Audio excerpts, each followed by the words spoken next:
NAIA football is the true version of what college football is supposed to be. And it is the best classroom experience an 18 to 22-year-old male can have. One of the most valuable parts of a college education is that experience. It's life in a microcosm, and it's just something special for a young man to have to experience. And don't you let a moment go without thinking about what's there for you to reach out and grasp.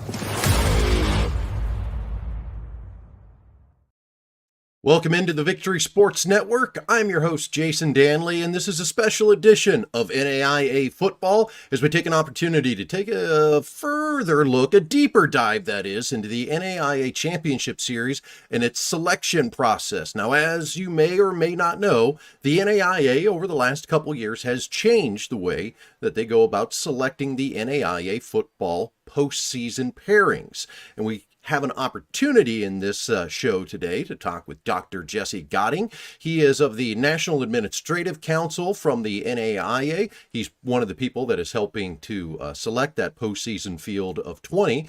And Dr. Gotting also is a former NAIA football coach as well as a current athletic director at Nelson University and Southwestern Assemblies of God, formerly known as Southwestern Assemblies of God. So this is an opportunity really to kind of give information, if you will, to fans of NAIA football to get a better opportunity to understand what happens as we go through this selection process of the 20 teams that now make it into the NAIA Championship Series. As always, we like to thank one of our sponsors, Huddle, for bringing this broadcast to you. If it wasn't for Huddle, we wouldn't have all the in-depth video that we get the opportunity to see behind the scenes to give you further analysis of NAIA football. So thanks to Huddle for all that they do to help make this show possible. Now let's get in more to the NAIA Championship Series.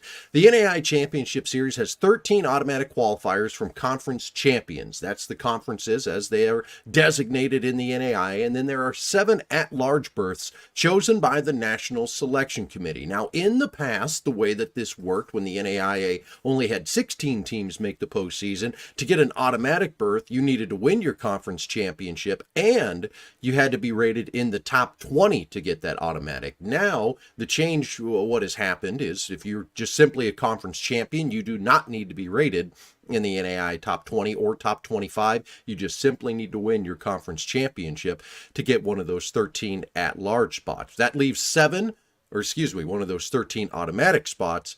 Those 7 at-large spots are then left open to the National Selection Committee. Now, the automatic qualifiers, there's your conference list right there. Each one of these conferences is going to get one: the Appalachian Athletic Conference, Frontier Conference, Great Plains Athletic Conference. The Hart Conference and the KCAC are a little bit like the Mid-States Football Association because of their divisions and because they have 2 divisions of 6 or more teams. Each of those divisions get an automatic qualifier. It's essentially seen as its own conference as they make those selections for the NAIA Championship Series. So the KCAC included in that as well.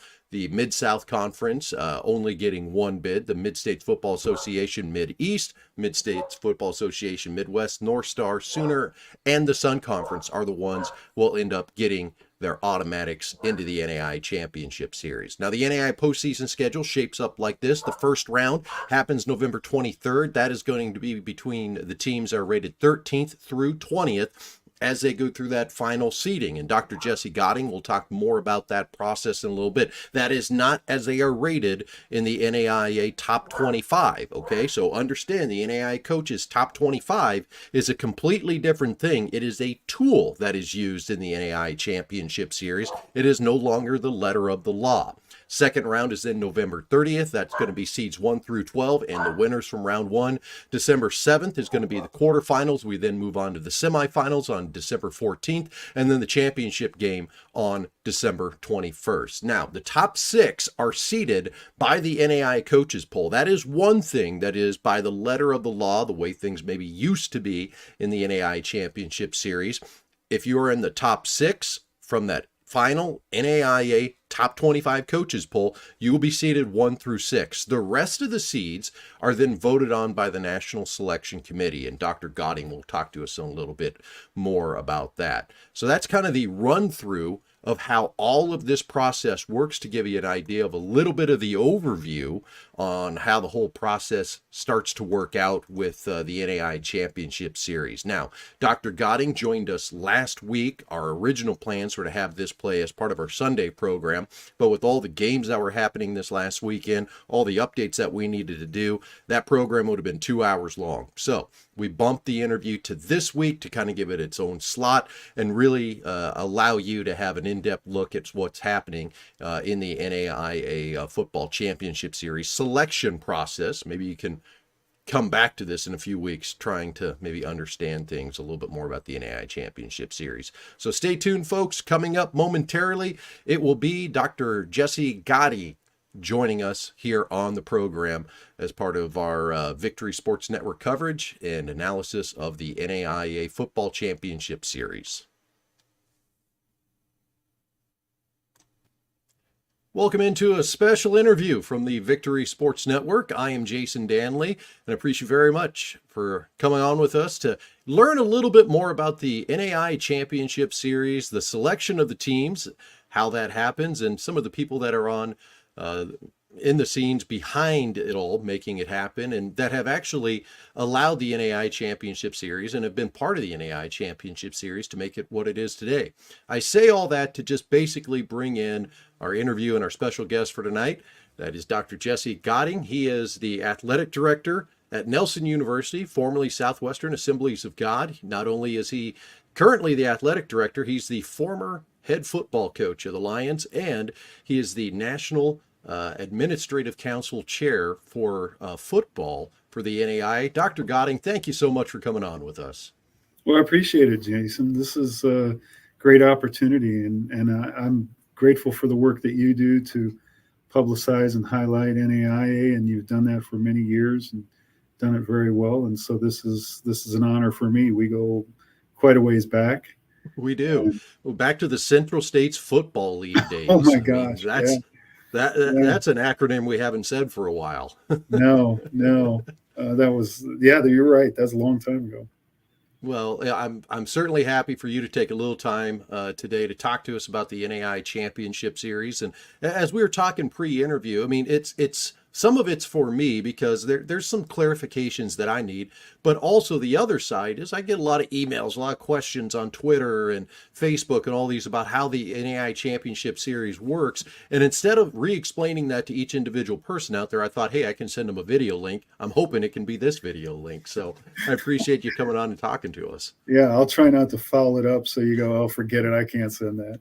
So let's kind of start in the inclinations of this. You know, back when you were a football coach and my first go around with the Victory Sports Network, there was always talk about the NAIA postseason needs to expand. It was 16 teams. It should be 24. It should be 20. And it finally happened. Can you talk a little bit about, you know, some of the key components that happened to get this process started and get it moved from 16 to 20 teams? Yeah. So the NAIA has kind of a formula that it uses for postseason access, and typically wants to be around 20% in terms of postseason access for all teams involved. So if you look at other sports, they'll run anywhere from 2019 to I think 23% is the highest. And football, with about 100 schools involved, was running right around that 16% access. So it was time to expand from 16 to 20 and get us into the access ratio that is being used for the rest of the sports. That was proposed to the National Administrative Council. Council of Presidents said that would be good. So it was approved by all the parties necessary, and we jumped into it last year, fall of 23, with 20 teams, which created some because in a 24, then you can just play it down, right? With a 20, we had to go, okay, the top 12 seeds are going to sit, 13 through 20 are going to play that first opening round, and then we'll play it down from there with 16 remaining. Yeah, and that was one of the things I thought was interesting in the as this whole thing evolved, my brain just automatically went to, well, the first 4 teams will get by, the other 16 will play, but did it a little bit, or the first, however number that is, math, it's not real good for me, but I kind of thought it would go the other way, but I really like how it worked out last year with spots, 16 through 20, playing in that opening round in the first, slot there, being able to get a first round bye to allow some of the top teams to really heal up, and maybe some of the teams that were, on the fringe of getting in to, have to continue to play their way into the championship. So some good changes came with the expansion to 20. The other thing that came along with it was the change in how teams are selected. In the olden days, you had to be in the top 20 and a conference champion in order to make it to the NAIA Championship Series. One of the key changes was making it where if you are a conference champion, you do make that automatic berth now. And that was a welcome change last year to see some faces that would have normally been left off make it into the NAIA Championship Series. It seemed like reception for that was pretty good. Yeah, that was actually started by the coaches and came out of, the executive committee of the coaches. I was kind of surprised by it, Jason, just because they had been very protective of that. You got to be rated in the top 20 in order to get an automatic bid. But there was a change where it said, you know what, we want every conference to be represented in the postseason tournament. And with that, it was, okay, then if we're going to do that, then we're going to live by, even if there's a 5-6 team or 6-5 team that wins their automatic, they're going to get in. And we saw that happen last year. I think it was Ottawa, if I remember right, jumped into the tournament, and I think they were over 500, but it may have been by a game. Yeah, so. I believe they were 6-4 last year. And there's the opportunity for that again this year with a couple leagues where that conference champion is going to be right around 500. But I do like it, and mostly because I think one of the great things about the NAIA is the opportunity for kids to compete for conference championships and to compete on the national stage. And there was a lot of years where if you were in a certain conference, you would not get a representative in the NAIA Football Championship Series. And now you're guaranteed for those late season games in all of the conferences to still be meaningful, even if, somebody's overall record right now is sitting at 4-4 or 4-5 or just hovering around 500. Hey, you went out, you're going to be playing in the NAIA postseason. So that was, I think, something really to help, emphasize that you still, all these conference games do mean something even late in the season. Yeah, and I could, you look at, for instance, this year, a Pikeville, right, who's a 4-loss team. You go back and you look at what was happening with their team during those 4 losses, the teams that they played. That may not be a team you want to run into in the first round. They're actually a pretty good football team that has 4 losses. And if they do get the automatic out of that, which is still to be decided, but they're a pretty good football team. So it could happen. Yeah, you look at their losses in a close one to Georgetown, an opening week loss to Campbellsville, and they're playing good football. So that's what makes it exciting. They're sitting 4-4. All of us, people that don't know will go, oh, they're 6-4 in the playoffs. This will be an easy first round game. You might not want to say that too loud because it could be a heck of a battle. Yeah. One of the other things that kind of changed as the selection process go is that there's still merit and there's still emphasis on the NAIA football coaches top 25, but it's not the primary criteria anymore to making it into the NAIA Championship Series. There's a whole list of things that the National Selection Committee is looking through. So before we kind of get into some of that criteria, let's talk about some of the other changes that happened, in this process. There was the establishment of the National Selection Committee. There was establishment of the Area Ranking Committee, the ARC Committee, and that basically does the ARC ratings. And those were 2 big changes that happened in the postseason selection process as well. Yeah. So baseball was the first one to do this in the NAIA and go to this national selection model. We based a lot of our research and a lot of what we did in football off of what baseball had done. And that's where, the National Selection Committee with 9 members, there's, an executive committee member, there's 4 at-large members, and one of them is an executive committee member. The chair for the AD liaison sits on the committee for football. That's me.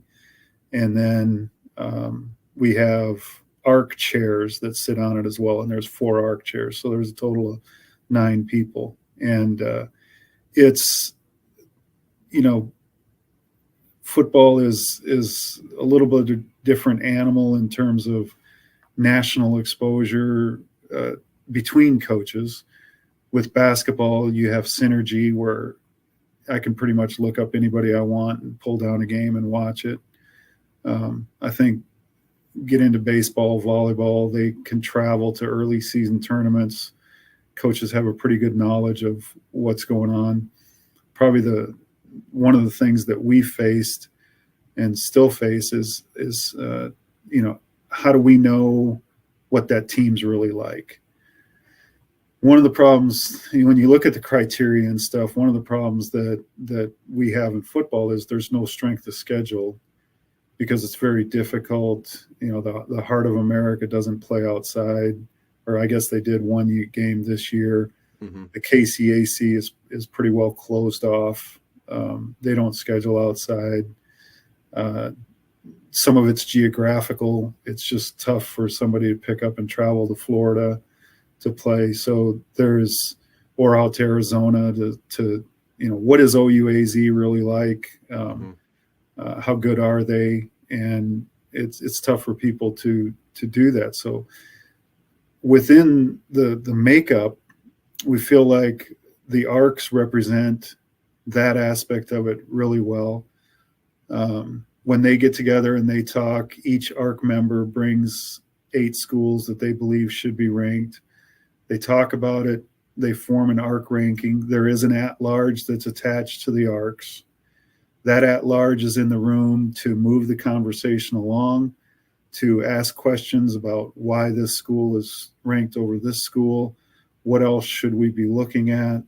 Were there any extenuating circumstances to those games that took place? And then when that ARC chair, so how it works is we have about 4 ARC ratings a year, and you'll have an ARC rating. They have an ARC phone call on a Sunday night or a Monday morning. They will do an ARC phone call. We actually publish those ARC ratings to the raters before the Monday rating when it takes place. And it's been good in the fact that it has readjusted the ratings I've seen the impact of it on the ratings the last couple of years, which is positive. As you know, Jason, there's less and less emphasis being put on ratings in the NAIA as we go more and more to the National Selection Committee model. And so that's good to see that it's working that way. So once they meet, they send it on to the National Selection Committee. We get together on a Thursday morning this year, and we will talk through all 4 ARCs. The 4 ARC chairs are there, as well as the 4 at-larges, and we discuss each one of the teams that's ranked, who might be out there lurking, that still has a chance to be, outside, and the different matchups that we'll have within the ARC in the top 8. And so it prepares us. We even go through, hey, if the season stopped today, this might be what would happen, in terms of playoff teams and stuff like that. So it's definitely interesting, and I like the addition of the ARCs for that very reason. One, you've got your top 25 coaches, raters that are out there. And then with the ARC rating, like you said, it allows for that adjustment throughout the year to get more of a regional representation of, hey, out of these schools, this is how we feel they should be rated. And you have visually seen that adjust in the top 25 of the coaches as after that first real published ARC rating came out. Geez, I believe it was last week officially. Yeah, last week officially. And you could see some of those adjustments, which I know some people went, well, geez, they won and they dropped 3 spots. Well, some of that is due to looking at where they fell in the ARC rating. Maybe people were thinking they were the 4th best team in the ARC and they actually came back at number 6 or number 5. And we'll see that happen again here in a couple weeks when that final ARC rating is set to come out before the final week of the season. Now, will the ARCs get re-rated after the final game, or will that last ARC that comes out week of the regular season, how does that work? Saturday night, Sunday morning gets kind of crazy when we get to that part of November. We do an ARC rating. I think it'll be around, National Selection Committee will meet around the 14th. The last day of games is the 16th. That night, or very early Sunday morning, the ARCs have to meet and get the final results. Who's the auto?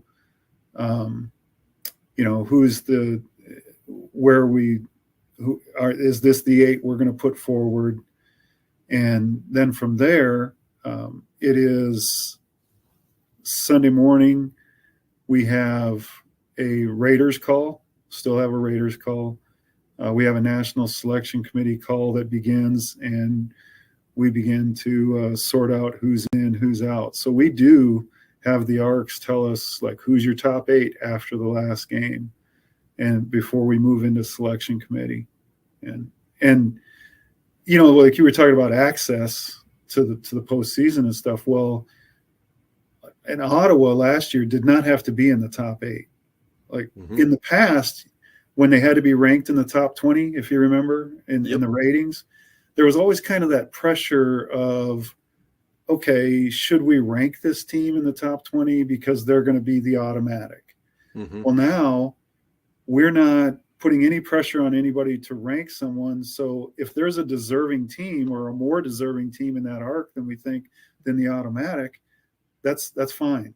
Like, let's make sure that they're in the conversation on Selection Sunday. Yeah, and it takes away from 5-10 years ago where that 6-4 team that won that conference, all of a sudden they go from unrated up to 20 or 21. They don't quite make it, and there's an 8-2 team that maybe they should have been rated 20th or 19th that didn't get the votes because there was a little heavier voting on trying to get that conference champion into the postseason. And like you said, those ARCs go out there. You've got the 4 ARCs, the 8 teams rated. Everybody that's an automatic qualifier kind of gets pulled out of that ARC, and then you've got everybody that's left then. Yeah. So you've got 13 automatics, and what the National Selection Committee is tasked with. Now, some of those 13 automatics, they're going to be ranked in the ARCs, obviously. Like this year, you look at an Indiana Wesleyan, they're probably going to be the automatic out of that. The east side of the mid-states. And that's a very good football team. They were ranked ARC number 1 in the last ARC ranking. I unless they lose, they're probably not going to lose that, so they'll be in there. But when it comes to Selection Sunday, we know, okay, we've got 13 automatics, and our responsibility as a National Selection Committee is to decide the 7 at-larges. And then we seed the tournament 1 through 20. After that's done. So once we've picked 7 at-larges, we now have to go back in and seed the tournament 7 through 20. This year, in the last 2 years, numbers 1 through 6 in the final coaches rating are protected. So they become 1 through 6 in the seeding. We don't worry about them. We have to seed 7 through 20. And that's a process.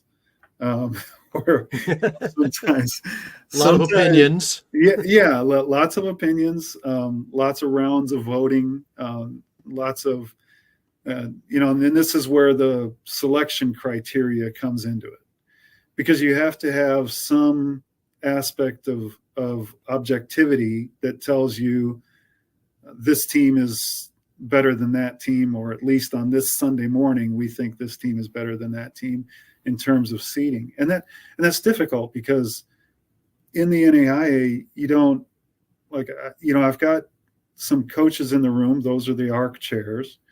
And then I've got individuals who have an opportunity to watch a lot of NAIA football in terms of at-larges and stuff. And it's difficult in the NAIA to have to see a lot of people outside of your arc, to see a lot of individuals who are like if I'm coaching, we were talking about this on National Selection Committee the other day, and it was, I made the comment that look, if I'm coaching, am I going to come home on a Saturday night and turn on OUAZ in the Pacific time zone, or am I going to spend time with my wife and kids? I know which ones they would prefer. And so seeing other teams is difficult. These guys do a great job of attempting to do that so that they're knowledgeable when they get in the room. But you can't go by the eye test all the time. You have to have something subjective. That's how the primary and secondary criteria were established in the handbook. And really the ratings are secondary criteria. Those are not the first things we'd look at. What we attempt to look at is, win-loss records add into it, ARC rankings come into it, but have there been any wins versus top 25? Have there been losses versus top 25? Wins versus top 10, losses versus top 10? Was there an injury that really affected somebody's middle three games in their season? And they're like, what happened here? Was there a weather game where somebody played in a hurricane, which happened this year? It's happened a couple times. Yeah, right. Yeah. There was even a school this year that played without power. There was no announcer. There was no scoreboard. There was nothing. They finished the game without power. So, that'd be something we'd want to know on National Selection Sunday if that game was like, what happened here? Mm-hmm. So when you're looking at some of that primary criteria and like your record versus top 10 and top 25, are they looking at the time of when where that team was ranked when that win happened, or are they kind of looking at here's the top 25 at the end of the season? Okay, who had the top 5 wins, or excuse me, the wins against the top 10 or the top 25 in that scenario? Because first week of the year you might beat the number 10 team in the country, but by the end of the year they might not be rated because they just didn't have the season that they were expecting. Right. Yeah, a good example of that this year, St. Thomas plays a ranked Louisiana Christian team at the beginning of the year. They're 1-5 at this point in time. So while we look at it as a snapshot, point in time, there's also editorial that comes up. So yes, St. Thomas does have a win over a top 25 in terms of Louisiana Christian because that was the snapshot that was taken at the time. But there's also the reality of, okay, what's the weight of that down the road? Yep. Yeah, makes sense. It's, another good example, that being, Concordia knocking off number 2 Northwestern at the time. That's a big win for them. And if Northwestern continues to win, okay, now when you get into those ARC ratings and the selection and all that, you have all sorts of fun things that you guys get to discuss, and I don't need to get into because that's you guys' job to figure out who has to be in the postseason. Yeah. No, that's good, and that's an example of maybe when we get to the other criteria. I think if you ever seen the list, there's other, and part of that is injuries, and so in that game against Concordia, different quarterback. There, 2 offensive linemen are out for Northwestern. 2 others are injured, and so he's playing 2 freshmen on the O-line. And just like those are things we want to know. It doesn't change the fact that Concordia went in, had a fantastic game, and beat number 2 Northwestern, right? So good for them, and certainly doesn't take anything away from that. But on Selection Sunday, we need to know that. Yeah, and it's good to be able to have a situation and a selection process that includes these things now, rather than Hey, it's just who's in the top 20, and then we're going to figure it out from there. So this, I'm very welcoming of how, some of these, the changes that have been made to the NAIA Championship Series. So your selection weekend begins probably Saturday night and doesn't end until late Sunday, I'm assuming. Yeah. One of the things that everybody has to understand is this is not a science. And so, we're just like, you can come up with your bracket, Jason, and 5 other guys can come up with their bracket, and it may not match what we come up with. We're doing the best we can with the information that we have available to serve the NAI and the teams that are there well, and their fan bases. But their fan base is for a reason, and fan is short for fanatic. So, we know that's going to occur.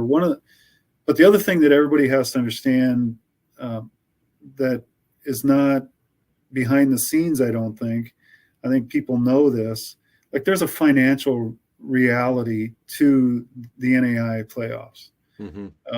We're not NCAA where somebody is paying for the playoffs.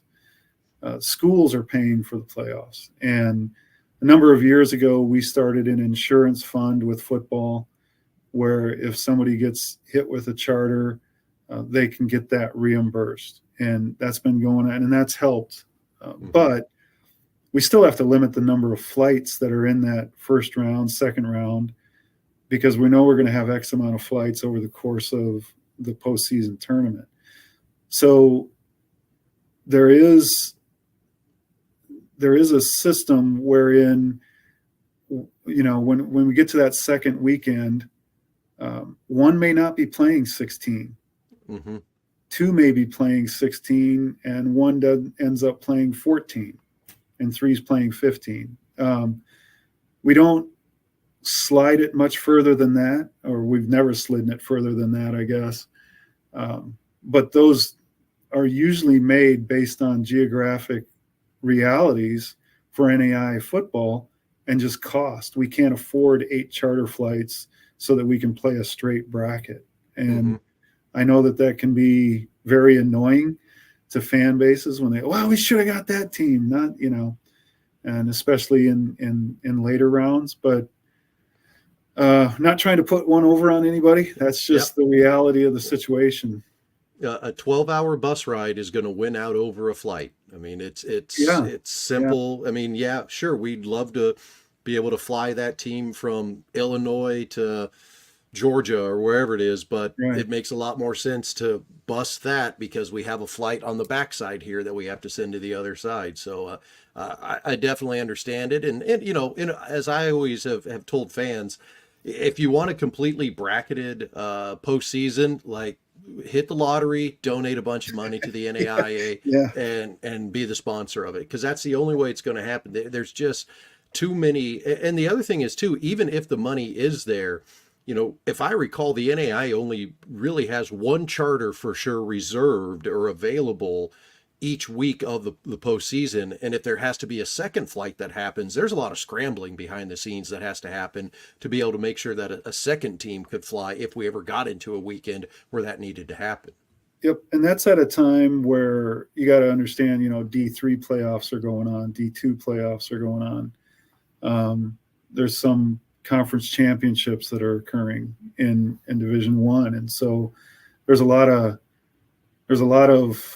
pressure on the charter industry at that time anyway, for athletics. So, it's we would love to play at 1 through 16, on 13 through 20 on the first weekend, but not a possibility. The other thing that people need to understand that we kind of get kickback on is throughout all their sports, whether it's basketball, volleyball, whatever, the first round is protected against seeing a conference opponent. So we will not match up conference opponents in the first round. But technically, so last year we had conference opponents matched up in the second round, and everybody said, but this is our first game. And well, no, it's the second round of the NAIA football tournament. Therefore, just like every other sport, which happens in opening rounds of basketball where two conference teams end up at the same opening round site, that sort of thing. We will match up conference teams if it's necessary. We don't want to do that because they've played. There's been a winner. If they're two really good teams and they've made it this far in the tournament, we'd rather see that play out where they meet further down the road against other opponents and have chances to beat other individuals or get beat by other individuals and not a conference opponent. But the NAIA policy is the second round, we will match up conference opponents if necessary. And is that the same for divisional conference opponents? I think of the Hart and the KCAC in this scenario, where you have the Bissell division and the Kessinger division, and then you've got the Hart North and the Hart South. Is that included in that kind of first round? We don't want them to play one another, but they could match up in the second round then because they're in the same conference, even though they're qualifying out of different divisions? Yeah. It would, because if you look at the regular season for most of those, they play all those crossover games. The Hart switched theirs up a little bit where, like, I don't think Grandview saw Baker they did see Mid-American this year. I'm not sure about Baker. They don't see Mid-America and they don't see Baker. Okay, yeah, which was kind of a scheduling switch for the Hart this year. KCAC on the other side, they're playing everybody in an 11-game schedule. They're playing the 6 crossover, and then they're playing their 5 divisional. So that would be the same. Very good. Well, and this is all good information for people to get out there, especially, even for me as I make my little mock brackets and I say, here's how I do it. And then within like 6 hours after that on a Sunday, I'm proven wrong typically, but they're fun to do. That's, as I tell people, and I get yelled at all the time, even for my top 25, like, oh, you have to have this team ranked. You have to have that team ranked. Everything I do is just out of a fan's perspective that loves NAIA football. Yeah. There is no bearing. There's no coach going, oh, what's Dannelly got for his top 25? They got better things to do, like watch film of other teams. That'd be a key one. But, well, Dr. Gotting, this has been great, kind of going through the postseason, the selection process, everything that we kind of need to know. We've talked a lot about those initial selections because that's so big, and that has the bearing on 20 teams and even more teams that are trying to see if they make the postseason. As we get into the successive rounds, and you've kind of touched on this, the teams are seeded, and you do try to get them to match up 1 versus 16 or in the second round 1 versus 8, but there's other factors that can get played into that with travel. Anything else going into that selection process that fans of NAIA football should know about as we get into the second, third, and the successive rounds? Yeah, the guy's job that you don't want is Austin Bennett's on that selection Sunday. He does, Austin is the championship manager for the NAIA, as you know, and he just does a great job of getting the phone call and talking through the phone call with upset presidents and upset coaches and ADs. And I get it, football is unique, and you get 10 opportunities or 11 opportunities in a year.